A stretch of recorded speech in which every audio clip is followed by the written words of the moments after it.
નમસ્કાર મિત્રો, આજે આપણા રાજ્યમાં લોકશાહીની જોરદાર મજાક થશે।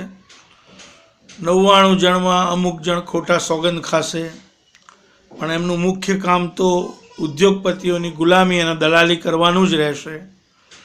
અમારા ખેડૂત ભાઈઓ, બેરોજગાર યુવાનો, નાના ઉદ્યોગપતિઓ, નાના ધંધાવાળા, મહિલાઓ, આ લોકો ઉપર શોષણ ચાલુ જ રહેશે।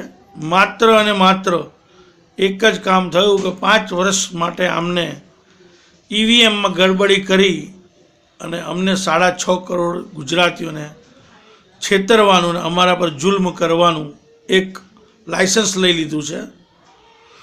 આના સિવાય કશું થવાનું નથી। માત્ર અને માત્ર આ જ કામ થશે।